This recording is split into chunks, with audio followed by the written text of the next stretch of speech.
Hey folks, how's it going? This is Iron Seagull here, back with another review of The Sims Sparked. This one is for the third episode called Pro Sims Teams Split Up to Win 100k in The Sims 4. As the title implies, this episode does shake things up. Up until now, it was team versus team, but in episode 3, each category of player is pitted against the other. Stylist versus stylist, builder versus builder, and storyteller versus storyteller. And they can't have any help from their teammates. The teammates would be watching from a different room alongside Rayvon and the judges. This episode also focuses on one challenge, leaving the elimination challenge for the season finale. So now I guess it just makes more sense why there's 4 episodes instead of just 3. There's one other twist that happens. We'll get to that later on though.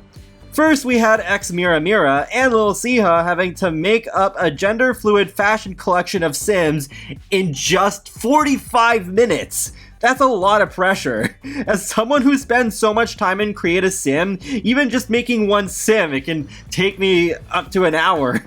I don't know if I could do that well within that limit. Both contestants I think did well though, but I think Mira performed better overall.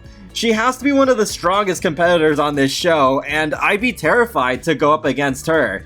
I had to chuckle when SimGuru Ninja pointed out how Mira didn't represent different age groups well enough.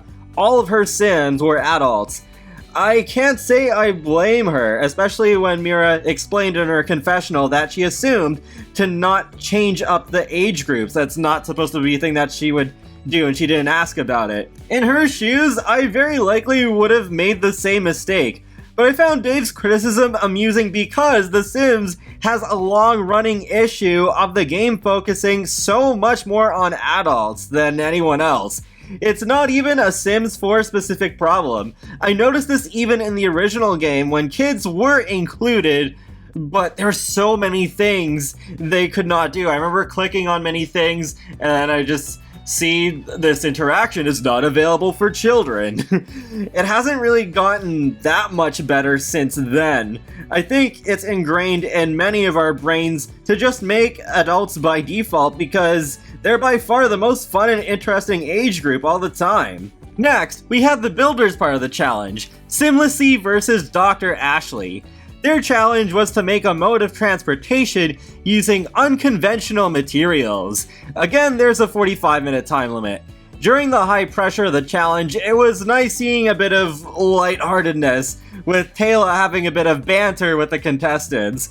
Simlessy made a school bus that's now turned into a home, and Dr. Ashley made a time machine. Even though Simlessy is one of my favorite builders, I have to admit, I was a lot more interested in what Dr. Ashley built. Even as someone who's into sci-fi, I never would have thought of making a time machine for this challenge. My first thought was, okay, I guess I have to take something like a car or a plane and make it look weird. But yeah, that school bus is definitely Simlessy's kind of build style though. It was pretty cute. I just feel like it was a bit more regular compared to Dr. Ashley's time machine.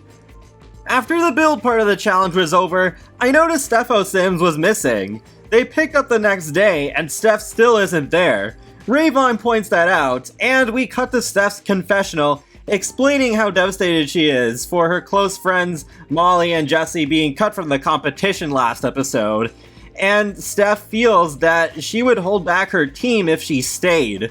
So the solution is to bring Molly back. In my previous Spark video, I was thinking there was a good chance someone would return by the end of the season, but I would not have expected the English Simmer to be brought back like this. They tried to justify the decision by saying they have to bring back, according to their rules, their most recently eliminated storyteller to replace Steph.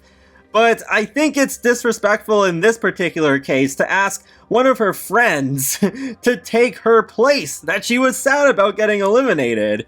That does not seem right to me. They were short a storyteller, but Team Gnome was not the only eliminated team at this point. What about bringing back D-Sims from Team Freezer Bunny? She was the storyteller for that team. I don't know how the filming worked exactly behind the scenes, so I'm not counting out the possibility that everyone on Team Freezer Bunny was already well underway in the process of being flown home, thus forcing them to have to use the recently eliminated Molly.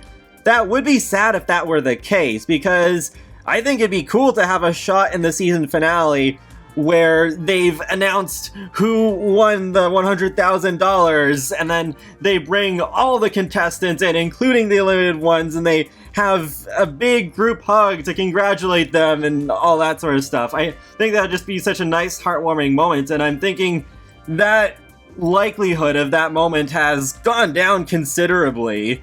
With the storyteller part of the challenge, I assumed it would be their job to move the stylist sims into the builder's build of their team and try to make up a story somehow that ties them together in 45 minutes. But they really surprised me with this one.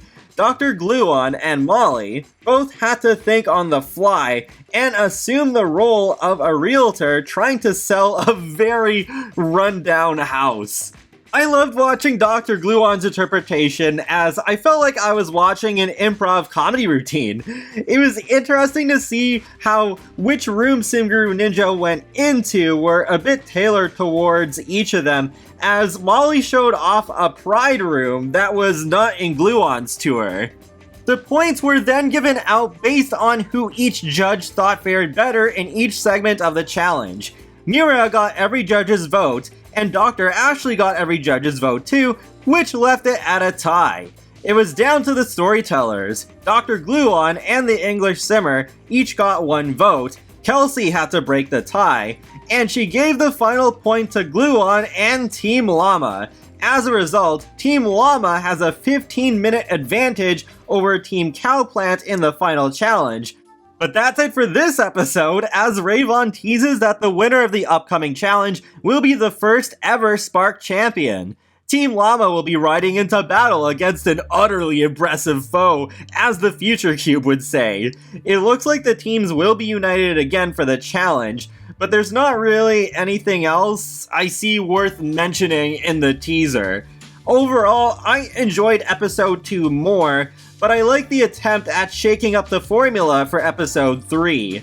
I'm not a fan of how they handled Stefo Sims' departure, and even for the drama, 45 minutes seems like a really crazy time limit for the stylists and builders. Like, why not at least an hour? Otherwise, it was a decent episode. I'm gonna wrap this review up here, so feel free to let me know in the comment section below what you thought of this episode, and if you're excited for the season finale. I'm still not sure who to root for, because as I've said before, I know nearly everybody competing here, so I don't know.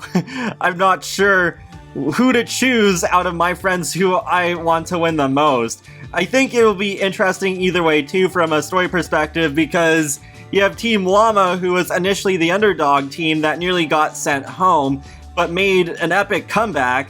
And then you have Team Cowplant that was constantly getting second place, then got a taste of the bottom, but they still made it to the finale. So it's a really interesting sort of opposite storylines that these two remaining teams have. And be sure to subscribe if you want to keep up with my latest content from The Sims, Paralyzed, Sonic the Hedgehog, and more. So I will talk to you all later, and have a great day. Thanks for watching!